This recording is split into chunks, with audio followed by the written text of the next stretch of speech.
नमस्कार दोस्तों, आप सभी का स्वागत है हमारी इस नई वीडियो में। जैसा कि आपने पिछली वीडियो में देखा है, हम लोग हनुमंत धारा के दर्शन कर चुके हैं और सीता जी के चरण स्थल के दर्शन कर चुके हैं। अब हम लोग बढ़ चुके हैं जो स्फटिक शिला की ओर। जी हाँ, हम लोग स्फटिक शिला की ओर बढ़ चुके हैं।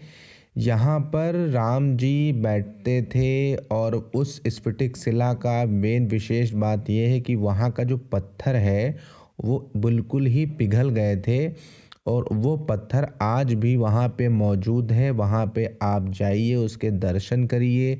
उस पत्थर पे बैठा भी जाता है, आप वहाँ पे बैठिए। वहाँ पे पंडित जी हैं, आपको सारी जानकारी देंगे।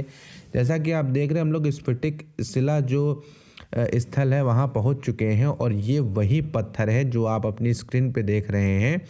देखिए, इस पत्थर की जो ये पिघला था, ये पत्थर आपको ऐसे कहीं नहीं मिलेगा। देखिए क्या इसका कितनी बारीकी से इसको हमने कवर किया है। ये वही मंदाकिनी नदी के किनारे स्फटिक शिला पत्थर है जिस पे राम जी बैठते थे और ये पिघल गया था क्योंकि राम जी एक राजा थे और जैसा कि आप जानते हैं उनको 14 साल का वनवास जो है काटना था, तो पत्थर तक पिघल गए थे। ये साफ प्रदर्शित करता है कि रामायण में जो चीज़ें लिखी गई हैं एकदम सत्य हैं। उनके साक्ष्य आज भी इस धरती पर मौजूद हैं, जो कि साफ साफ ये प्रमाण देते हैं कि हाँ, ये सब घटनाएं घटी थीं।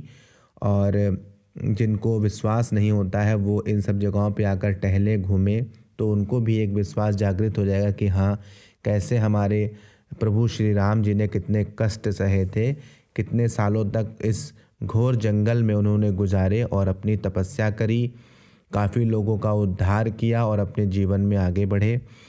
अब हम लोग बढ़ चुके हैं नेक्स्ट मंदिर की तरफ, जो कि है सती अनुसैया।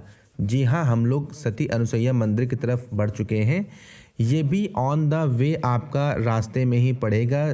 सती अनुसैया पड़ेगा, सती अनुसैया के जस्ट आगे बढ़ेंगे तो गुप्त गोदावरी पड़ेगा। देखिए, सती अनुसैया जब भी आप जाइएगा तो खूब सारे बिस्किट के पैकेट्स ले जाइएगा, क्योंकि रास्ते में जो ये रोड दिख रही है इसके साइड साइड में बहुत सारे बंदर बैठे रहते हैं और वो बंदर आपसे कुछ नहीं बोलेंगे, लेकिन वो इस प्रतीक्षा में रहते हैं कि कोई गाड़ी से कोई ना कोई बिस्किट फेंकेगा और बिल्कुल रेडी पोजीशन में रहेंगे। जैसे आपकी गाड़ी आएगी तुरंत वो रेडी हो जाएंगे कि बिस्किट कोई फेंकेगा और हम लोग तुरंत उसको पकड़ के खा लेंगे। तो यहाँ पे काफ़ी, देखिए, जंगल तो आपको दिख ही रहा होगा, काफ़ी पूरे चारों तरफ जंगल भी बना हुआ है और काफ़ी सारे यहाँ पे बंदर हैं।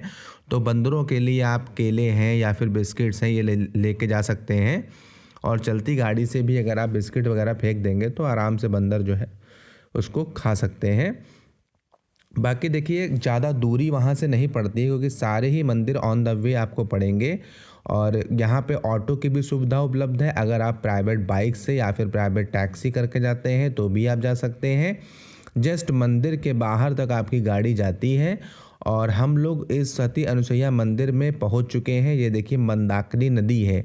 सती अनुसैया मंदिर के बारे में आपको हम ये चीज़ बता दें कि जो मंदाकिनी नदी है वो इसी मंदिर से निकली हुई है। जी हाँ, जो मंदाकिनी नदी का जो उद्गम स्थल है वो यही है। सती अनुसैया जी ने ही जो तपस्या करी थी, उन्हीं तपस्या से ही इस मंदाकिनी नदी में जो है पानी आना शुरू हुआ है। अभी हम आपको उसके भी दृश्य दिखाएंगे कि कैसे ज़मीन से पानी ऑटोमेटिक निकल रहा है और वो लगातार कंटिन्यू पानी निकल रहा है। उसी पानी के स्रोत से इस पूरी नदी जो है पे पानी जो है भर रहा है। ये उन्हीं सती अनुसैया जी का मंदिर है और इनके जो पति को प्यास लगी थी और उस समय अकाल पड़ा हुआ था चित्रकूट में, तो उन्होंने घनघोर तपस्या की थी, जिससे जो वरुण देव हैं उनको जो है ना चाहते हुए भी बरसात करनी पड़ी थी और तब जाके चारों तरफ हरियाली आई थी। और यहाँ से देखिए, ये जो आपको साइड में सामने दिख रहा है,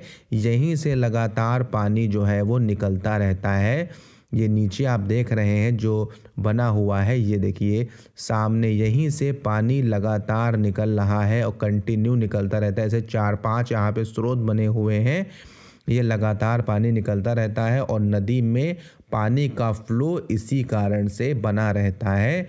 और ये उनकी जो तपस्या थी उसके फल स्वरूप जो है यहाँ पे ये सब चीज़ें होती हैं। यहाँ पे खूब सारी मछलियाँ हैं, बंदर हैं, उनको आप दाने डाल सकते हैं, केले खिला सकते हैं, चने खिला सकते हैं। और यहाँ पे बहुत बड़ा और भव्य मंदिर बना है, अंदर जाके आप उसको भी दर्शन कर सकते हैं। पूरी बहुत ऊंची पहाड़ है, पहाड़ के ही ये नीचे मंदिर देखिए, पूरा इतना बड़ा सत्य अनुसैया मंदिर बना हुआ है।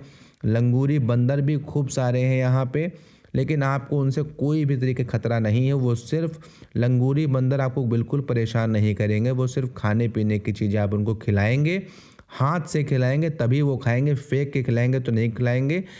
नेक्स्ट वीडियो में जल्द हाजिर होते हैं।